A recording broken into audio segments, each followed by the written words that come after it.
Hi hello welcome to competitive cracker. ഇന്ന് നമ്മൾ discuss ചെയ്യാൻ വേണ്ടി പോകുന്നത് ലേറ്റസ്റ്റ് ആയിട്ട് നടന്നിട്ടുള്ള ദേവസ്വം ബോർഡ് എക്സാംസിന്റെ പ്രധാനപ്പെട്ട ക്വസ്റ്റ്യൻസ് ആണ്. GK ലെവൽ ക്വസ്റ്റ്യൻസ് എങ്ങനെയാണ് ഇപ്രാവശ്യം ചോദിച്ചിട്ടുള്ളത് ഉള്ളതൊക്കെയാണ് ഇന്നത്തെ ക്ലാസ്സിൽ നമ്മൾ ഡിസ്കസ് ചെയ്യാൻ പോകുന്നത്.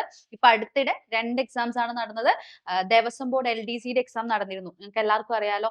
അപ്പൊ നമുക്ക് അതിലെ ക്വസ്റ്റ്യൻസ് ഒന്ന് അനലൈസ് ചെയ്ത് നോക്കാം. ലേറ്റസ്റ്റ് ട്രെൻഡ് എങ്ങനെയാണെന്ന് നമുക്കൊന്ന് നോക്കി നോക്കാം. ഇതാ ഫസ്റ്റ് ക്വസ്റ്റ്യൻ ഇതാണ്. ഈ ഒരു ചോദ്യം വന്നിരിക്കുന്നത് ഇന്ത്യൻ ഭരണഘടനയുടെ ഭാഗത്തു നിന്നാണ്. ഇന്ത്യൻ ഭരണഘടനയുമായി ബന്ധപ്പെട്ട് താഴെ കൊടുത്തിരിക്കുന്നവയിൽ തെറ്റായി നൽകിയിരിക്കുന്നവ കണ്ടെത്തുക എന്നതായിരുന്നു ചോദ്യം. നമുക്ക് 4 ഓപ്ഷൻസ് ഉണ്ട്. ഫസ്റ്റ് ഓപ്ഷൻ എന്താ? മൗലിക അവകാശങ്ങൾ അമേരിക്കയിൽ നിന്നാണ് കടമെടുത്തിട്ടുള്ളത്. സെക്കൻഡ് ഓപ്ഷൻ മൗലിക കടമകൾ റഷ്യയിൽ നിന്നാണ് കടമെടുത്തിട്ടുള്ളത്. തേർഡ് മാർഗനിർദ്ദേശ തത്വങ്ങൾ ബ്രിട്ടനിൽ നിന്നാണ് കടമെടുത്തിട്ടുള്ളത്. നാലാമത്തെ ഓപ്ഷൻ ഭരണഘടനാ ഭേദഗതി കാനഡയിൽ നിന്നാണ് കടമെടുത്തിട്ടുള്ളത്. ഇങ്ങനെ 4 ഓപ്ഷൻസ് ആയിരുന്നു നമുക്ക് ഉണ്ടായിരുന്നത്. ഇതിൽ നമ്മളോട് ചോദിച്ചിരിക്കുന്നത് തെറ്റായിട്ടുള്ളത് ഏതെന്നാണ്. ഇത് നമുക്ക് ഈസി ആയിട്ട് തന്നെ ആൻസറിലേക്ക് എത്താൻ പറ്റുന്ന ഒരു ക്വസ്റ്റ്യൻ ആയിരുന്നു. ഇതിപ്പം നിങ്ങൾ നോക്കിക്കേ, ഇതിന്റെ ആൻസർ എന്താണ് വരുന്നത്? ഇതിന്റെ ആൻസർ വരുന്നത് മൗലിക അവകാശങ്ങൾ അമേരിക്കയിൽ നിന്നാണ് കടമെടുത്തിട്ടുള്ളത്. ഇത് ശരിയായിട്ടുള്ള സ്റ്റേറ്റ്മെന്റ് ആണ് അല്ലെ. മൗലിക കടമകൾ റഷ്യയിൽ നിന്നാണ് കടമെടുത്തിട്ടുള്ളത്. ഇതും ശരിയായിട്ടുള്ള സ്റ്റേറ്റ്മെന്റ് ആണ്. ഇനി തെറ്റായതാണ് ചോദിച്ചിരിക്കുന്നത്. മാർഗനിർദ്ദേശക തത്വങ്ങൾ അത് എവിടെ നിന്ന് എടുത്ത്? ബ്രിട്ടനിൽ നിന്നല്ല. മാർഗനിർദ്ദേശക തത്വങ്ങൾ നമ്മൾ എടുത്തിരിക്കുന്നത് DPSP എടുത്തിരിക്കുന്നത് അയർലൻഡിന്റെ കോൺസ്റ്റിറ്റ്യൂഷനിൽ നിന്നാണ്. സോ തേർഡ് റോങ് ആണ്.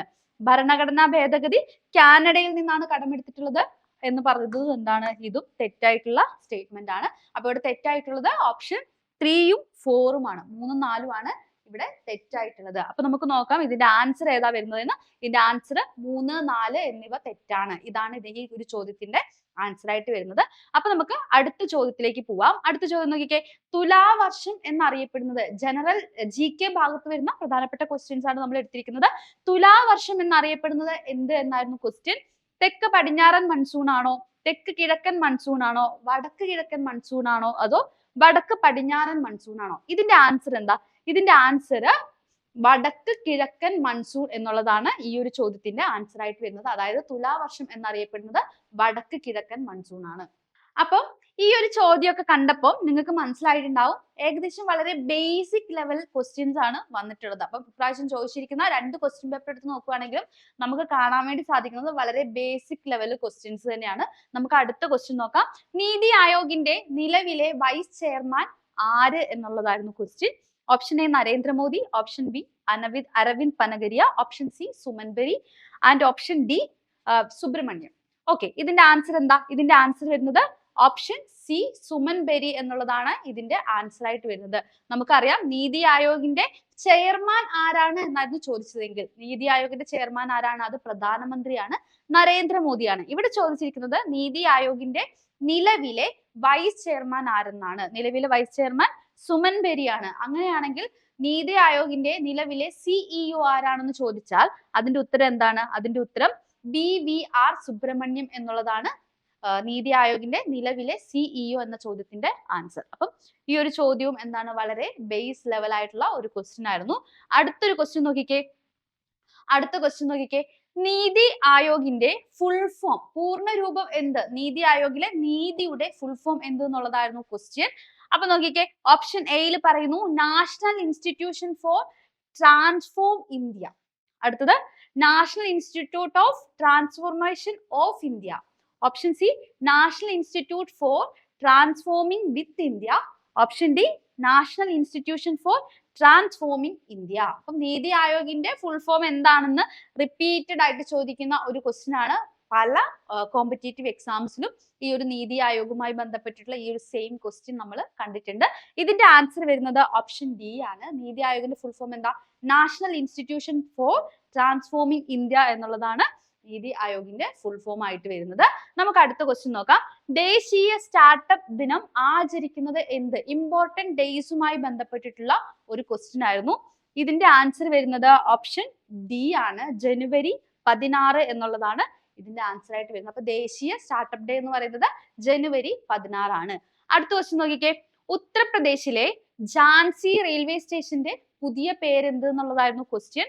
Gwalior Rani railway station, Veerangana Manikarnika station. Option സിയിൽ പറയുന്നു Veerangana Lakshmi Rai railway station. Option D Jhansi Rani station. ഇങ്ങനെ 4 ഓപ്ഷൻസ് ആണ് തന്നിരിക്കുന്നത്. ഇതിന്റെ ആൻസർ എന്താ? ഇതിന്റെ ആൻസർ ഓപ്ഷൻ സി ആണ്. വീരാങ്കന ലക്ഷ്മി റായി റെയിൽവേ സ്റ്റേഷൻ എന്നുള്ളതാണ് ഉത്തർപ്രദേശിലെ ഝാൻസി റെയിൽവേ സ്റ്റേഷന്റെ പുതിയ പേര് എന്ന് പറയുന്നത്. അപ്പൊ ഈ ഒരു ഭാഗത്തേക്ക് വന്നപ്പോൾ നമുക്ക് മനസ്സിലാക്കാൻ വേണ്ടി പറ്റുന്നത് കറന്റ് അഫയേഴ്സിൽ നിന്ന് ക്വസ്റ്റ്യൻസ് വരുന്നുണ്ട് എന്നുള്ളതാണ്. അതും കറന്റ് അഫയേഴ്സിൽ തന്നെ ഒരുപാട് ഡെപ്ത് ലെവലുള്ള ക്വസ്റ്റ്യൻസ് ഒന്നും അല്ല വരുന്നത്.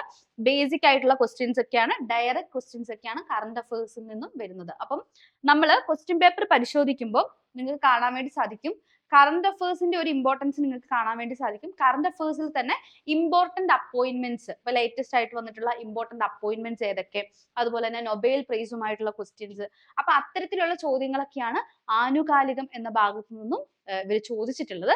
അപ്പൊ നമുക്ക് അടുത്ത ചോദ്യം നോക്കാം. യക്ഷഗാനം ഏത് സംസ്ഥാനത്തിന്റെ നൃത്തരൂപമാണ് എന്നുള്ളതായിരുന്നു ക്വസ്റ്റ്യൻ. വളരെ ഈസി ആയിട്ട് നമുക്ക് എല്ലാവർക്കും ആൻസറിലേക്ക് എത്താൻ പറ്റുന്ന ഒരു ചോദ്യമായിരുന്നു ഇത്. യക്ഷഗാനം എന്ന് പറയുന്നത് കർണാടകയിലെ ഒരു ഫോക്ക് ഡാൻസ് ഫോം ആണെന്ന് നമുക്ക് എല്ലാവർക്കും അറിയുന്നതാണ്. കാരണം ഈ യക്ഷഗാനം എന്ന ഡാൻസ് ഫോം കേരളത്തിലെ കാസർഗോഡ് ഭാഗത്തും ഇത് അവതരിപ്പിക്കാറുണ്ട് എന്നും കൂടി നിങ്ങൾ ഓർത്ത് വെക്കുക. അപ്പൊ യക്ഷഗാനം ഏത് സംസ്ഥാനത്തിൻ്റെതാണ്? അത് കർണാടകയുടേതാണ്. അടുത്ത ചോദ്യം, അഭിനവ ഭാരത കേരളം എന്ന പത്രത്തിന്റെ സ്ഥാപകൻ ആര് എന്നുള്ളതായിരുന്നു ക്വസ്റ്റ്യൻ. നമുക്ക് 4 ഓപ്ഷൻസ് ഉണ്ട്. വൈകുണ്ഠസ്വാമികൾ, സഹോദരൻ അയ്യപ്പൻ, ചട്ടമ്പി സ്വാമികൾ, വാഗ്ഭടാനന്ദൻ. ഇങ്ങനെ 4 ഓപ്ഷൻസ് ആണ് നമുക്കുള്ളത്. ഇതിന്റെ ആൻസർ വരുന്നത്, ഇതും നമ്മൾ റിനൈസൻസ് ഒക്കെ പഠിക്കുന്ന സമയത്ത് നമ്മൾ ഓരോ ലീഡേഴ്സിനെ, റിനൈസൻസ് നായകന്മാരെ നമ്മൾ പഠിക്കും അല്ലെ. അപ്പൊ ആ ഒരു ടൈമിൽ നമ്മൾ ഓരോ വൈകുണ്ഠസ്വാമികളുടേതാണെങ്കിലും സഹോദരൻ അയ്യപ്പൻ്റെതാണെങ്കിലും ചട്ടമ്പി സ്വാമികളുടേതാണെങ്കിലും വാഗ്ഭടാനന്ദന്റെ ആണെങ്കിലൊക്കെ ഇവരുടെ കോൺട്രിബ്യൂഷൻസ് എന്താ, ഏതൊക്കെ ഇവരുടെ പ്രധാനപ്പെട്ട കൃതികൾ ഏതൊക്കെയാ, അങ്ങനെ പല കാര്യങ്ങളും ഡീറ്റെയിൽ ആയിട്ട് പഠിക്കാറുണ്ട്. അപ്പം ആ ഒരു ഭാഗത്തു നിന്ന് വന്നിട്ടുള്ള ഒരു റിപ്പീറ്റഡ് ചോദ്യം തന്നെയായിരുന്നു ഇതും. അപ്പൊ ഇതിന്റെ ആൻസർ വരുന്നത് ഓപ്ഷൻ ഡി വാഗ്ഭടാനന്ദൻ എന്നുള്ളതാണ് ഇതിന്റെ ആൻസർ ആയിട്ട് വരുന്നത്. അപ്പൊ നമുക്ക് അടുത്ത ക്വസ്റ്റ്യനിലേക്ക് പോവാം. അടുത്ത ക്വസ്റ്റ്യൻ നോക്കിക്കേ. കേരളത്തിൽ ആദ്യമായി ജല ആംബുലൻസ് ആരംഭിച്ച ജില്ല ഏത് എന്നുള്ളതായിരുന്നു ക്വസ്റ്റ്യൻ. നമുക്ക് 4 ഓപ്ഷൻസ് ഉണ്ട്. എറണാകുളം, തൃശൂർ, ആലപ്പുഴ, തിരുവനന്തപുരം.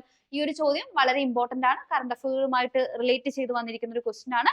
അപ്പൊ ജല ആംബുലൻസ് എവിടെ ആരംഭിച്ചത്? അത് ആലപ്പുഴയിലാണ്. ഓപ്ഷൻ സി ആലപ്പുഴ എന്നുള്ളതാണ് അതിന്റെ ആൻസർ ആയിട്ട് വരുന്നത്. നമുക്ക് അടുത്ത ക്വസ്റ്റ്യനിലേക്ക് പോവാം. അടുത്ത ക്വസ്റ്റ്യൻ നോക്കിക്കേ.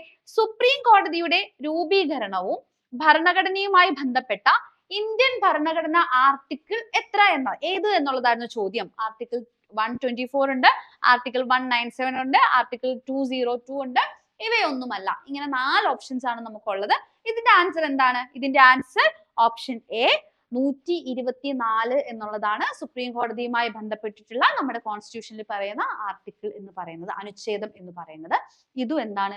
വളരെ ബേസ് ലെവൽ, കോൺസ്റ്റിറ്റ്യൂഷന്റെ ഭാഗത്തു നിന്നുള്ള അത്രയും ബേസ് ലെവൽ ക്വസ്റ്റ്യൻ ആണ്. അപ്പം ഈ ഇത്രയും ക്വസ്റ്റ്യൻസ് കണ്ടപ്പോൾ തന്നെ നിങ്ങൾക്ക് മനസ്സിലായിട്ടുണ്ടാവും അല്ലെ, എല്ലാം വളരെ ബേസിക് ലെവൽ ആയിട്ടുള്ള ക്വസ്റ്റ്യൻസ് തന്നെയാണ് ചോദിച്ചിരിക്കുന്നത്. നമുക്ക് എന്ത് ചെയ്യാം, അടുത്തൊരു ചോദ്യത്തിലേക്ക് പോവാം. ഹിസ്റ്ററിയുടെ ഭാഗത്ത്, ഇന്ത്യൻ ഹിസ്റ്ററിയുമായി ബന്ധപ്പെട്ടിട്ടുള്ള ഒരു ചോദ്യമായിരുന്നു. 1576 നടന്ന ഹാൽഡിഗട്ട് യുദ്ധം ആരൊക്കെ തമ്മിലുള്ളതായിരുന്നു? അപ്പം 1576 നടന്ന ഹാൽഡിഗട്ട് യുദ്ധം ആരൊക്കെ തമ്മിലുള്ളതായിരുന്നു?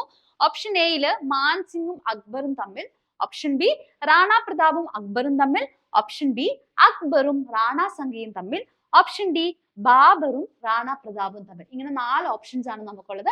ഇതിന്റെ ആൻസർ എന്താണ്? ഇതിന്റെ ആൻസർ കറക്റ്റ് ആയിട്ട് നിങ്ങൾക്ക് ഓരോ യുദ്ധങ്ങളെ പറ്റി കൃത്യമായിട്ടൊരു ധാരണ ഉണ്ടെങ്കിൽ വളരെ പെട്ടെന്ന് ആൻസറിലേക്ക് എത്താൻ പറ്റുന്ന ഒരു ക്വസ്റ്റ്യൻ ആയിരുന്നു.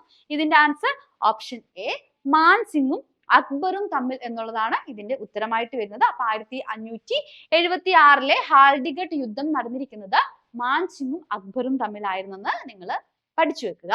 അപ്പൊ നമുക്ക് എന്ത് ചെയ്യാം, അടുത്തൊരു ചോദ്യത്തിലേക്ക് പോവാം. അടുത്തൊരു ചോദ്യം നോക്കിക്കേ. ഇന്ത്യയിലെ ആദ്യത്തെ യുനെസ്കോ സാഹിത്യ നഗരം ഏത്? ഇതും ആനുകാലികവുമായി ബന്ധപ്പെട്ടിട്ട് വന്നിരിക്കുന്ന ഒരു ചോദ്യമാണ്. വളരെ എന്താ പറയാ, എല്ലാവർക്കും പെട്ടെന്ന് ആൻസർ ചെയ്യാൻ പറ്റുന്ന ഒരു ചോദ്യമായിരുന്നു. അത്യാവശ്യം നിങ്ങൾ പേപ്പറൊക്കെ വായിക്കുന്ന ഒരാളാണെങ്കിൽ വളരെ പെട്ടെന്ന് ആൻസറിലേക്ക് എത്താൻ പറ്റുന്ന ഒരു ചോദ്യമായിരുന്നു. സാഹിത്യ നഗരം, ഇന്ത്യയിലെ ആദ്യത്തെ യുനെസ്കോ സാഹിത്യ നഗരം എന്ന് പറയുന്നത് നമ്മുടെ കോഴിക്കോടാണ്. ഓപ്ഷൻ ബി കോഴിക്കോടാണ് അതിന്റെ ആൻസർ ആയിട്ട് വരുന്നത്. അപ്പൊ നമ്മള് ഇപ്പൊ കഴിഞ്ഞ 2 എക്സാംസിലെ പ്രധാനപ്പെട്ട GK ക്വസ്റ്റ്യൻസ് ആണ് നമ്മൾ ഡിസ്കസ് ചെയ്തത്. അപ്പൊ ഈ GK ക്വസ്റ്റ്യൻസ് ഒക്കെ കണ്ടപ്പോൾ തന്നെ ഏകദേശം പരീക്ഷയുടെ ഒരു ലെവൽ എന്താണെന്ന് നിങ്ങൾക്ക് മനസ്സിലായിട്ടുണ്ടാവും. എല്ലാം ബേസിക് ലെവൽ ക്വസ്റ്റ്യൻസ് ഒക്കെ തന്നെയാണ് വന്നിട്ടുള്ളത്. ഒരുപാട് ഹയർ ലെവലോ നമ്മളെ ഒരുപാട് കൺഫ്യൂസിങ് ആക്കുന്ന ക്വസ്റ്റ്യൻസ് ഒന്നും വന്നിട്ടില്ല. അത്യാവശ്യം പഠിച്ചു പോയ ഒരാൾക്ക് വളരെ ഈസി ആയിട്ട് നല്ല മാർക്ക് സ്കോർ ചെയ്യാൻ പറ്റുന്ന ഒരു ഭാഗമായിരുന്നു GKയുടെ പോർഷൻ എന്ന് പറയുന്നത്. അപ്പൊ നിങ്ങൾക്ക് ഈ ഒരു ബേസിക്സ് പഠിച്ചു വെക്കേണ്ടതിന്റെ ഒരു ഇമ്പോർട്ടൻസ് നിങ്ങൾക്ക് മനസ്സിലായിട്ടുണ്ടാവും. നമ്മൾ പഠിക്കുമ്പോൾ നമ്മുടെ ബേസിക്സ് സ്ട്രോങ് ആക്കി പോയാൽ മാത്രമേ നമ്മൾക്ക് ആ ഒരു നല്ലൊരു ഫൗണ്ടേഷൻ, നമ്മളിപ്പോൾ ഏത് പരീക്ഷയ്ക്ക് പ്രിപ്പയർ ചെയ്യുന്ന ഒരാളാണെങ്കിലും കൃത്യമായിട്ടും നിങ്ങളുടെ ബേസിക്സ് സ്ട്രോങ് ആണെങ്കിൽ മാത്രമേ നിങ്ങൾക്ക് നല്ലൊരു ഫൗണ്ടേഷൻ ഉണ്ടാവുള്ളൂ. അങ്ങനെ ഒരു നല്ല ഫൗണ്ടേഷൻ ഉണ്ടെങ്കിൽ മാത്രമേ നമുക്കൊരു പരീക്ഷ എഴുതുമ്പോൾ നമുക്കൊരു സംശയവും, അല്ലാതെ നമുക്ക് 4 ഓപ്ഷൻസ് വരും, 4 ഓപ്ഷൻസിൽ A ആണോ B ആണോ D ആണോ എന്നുള്ള കൺഫ്യൂഷൻസ്, ഇതാണോ അതാണോ എന്നുള്ള കൺഫ്യൂഷൻ ഇല്ലാണ്ട് കൃത്യമായിട്ടും ഇത് തന്നെയാണ് ആൻസർ. അതായത് ഇതുപോലുള്ള ക്വസ്റ്റ്യൻസ് വരുമ്പോൾ ഉള്ള കാര്യമാണ് പറഞ്ഞത്. ഇതുപോലെ ബേസിക് ലെവലുള്ള ക്വസ്റ്റ്യൻസ് വരുമ്പോൾ ഇത് തന്നെ ആണ് ആൻസർ എന്ന് 100% ഉറപ്പിച്ച് നമുക്ക് അത് ആൻസർ ചെയ്യാൻ പറ്റണമെങ്കിൽ നമുക്ക് കൃത്യമായിട്ടൊരു ഫൗണ്ടേഷൻ വേണം. അപ്പം ഫൗണ്ടേഷൻ എന്ന് വെച്ചാൽ നിങ്ങൾക്ക് കൃത്യമായിട്ടൊരു ബേസ് ഉണ്ടാവണം. അപ്പൊ നിങ്ങൾക്ക് ഇത്തരത്തിൽ ഒരു ബേസ് ഉണ്ടാക്കാൻ വേണ്ടിയിട്ട് നിങ്ങൾക്ക് അറിയാലോ, ഇപ്പൊ നമുക്ക് ഒരു മാസത്തിനുള്ളിൽ തന്നെ ഇനിയും ദേവസ്വം ബോർഡ് എക്സാംസ് ഒക്കെ വിളിക്കുന്നതാണല്ലേ. ഇപ്പം തിരുവിതാംകൂർ ദേവസ്വം ബോർഡ് LDCയിൽ ഇപ്പൊ തന്നെ 124 വേക്കൻസീസ് റിപ്പോർട്ട് ചെയ്തിട്ടുണ്ട്. അപ്പം നിങ്ങൾക്ക് പെട്ടെന്ന് തന്നെ ഇപ്പൊ തന്നെ നിങ്ങൾ പഠിച്ചു തുടങ്ങുകയാണ്. തിരുവിതാംകൂർ വരുന്നുണ്ട്, കൊച്ചി ദേവസ്വം ബോർഡ്, അതുപോലെ തന്നെ മലബാർ ദേവസ്വം ബോർഡ് ഒക്കെ ഇപ്പം ഉടനെ തന്നെ അതിന്റെ നോട്ടിഫിക്കേഷൻസും കാര്യങ്ങളെല്ലാം വിളിക്കുന്നതായിരിക്കും. അപ്പം സമയം കളയാതെ നിങ്ങൾ ഇപ്പോഴേ കൃത്യമായിട്ട് പഠിച്ചു തുടങ്ങുകയാണെങ്കിൽ നിങ്ങൾക്ക് ഉയർന്ന റാങ്കിലേക്ക് എത്താൻ വേണ്ടി പറ്റും. ഞാൻ പറഞ്ഞതുപോലെ തന്നെ ബേസിക്സ് സ്ട്രോങ് ആക്കുകയാണ് ഈ പരീക്ഷയ്ക്ക് ആവശ്യം. ക്വസ്റ്റ്യൻ പേപ്പർ കണ്ടപ്പോൾ നിങ്ങൾക്ക് അത് മനസ്സിലായിട്ടുണ്ടാവും. ബേസിക്സ് സ്ട്രോങ് ആക്കി കൃത്യമായിട്ട് പഠിച്ചു പോവുകയാണെങ്കിൽ നിങ്ങൾക്ക് കൃത്യമായിട്ട് നല്ലൊരു റാങ്കിലേക്ക് എത്തിച്ചേരാൻ സാധിക്കുന്നതായിരിക്കും. അപ്പൊ ഇനി വരാൻ പോകുന്ന നോട്ടിഫിക്കേഷൻസിനെ ബേസ് ചെയ്തുകൊണ്ട് CC നിങ്ങൾക്ക് വേണ്ടിയിട്ട് പുതിയൊരു ദേവസ്വം ബോർഡ് ബാച്ച് ആരംഭിച്ചിട്ടുണ്ട്.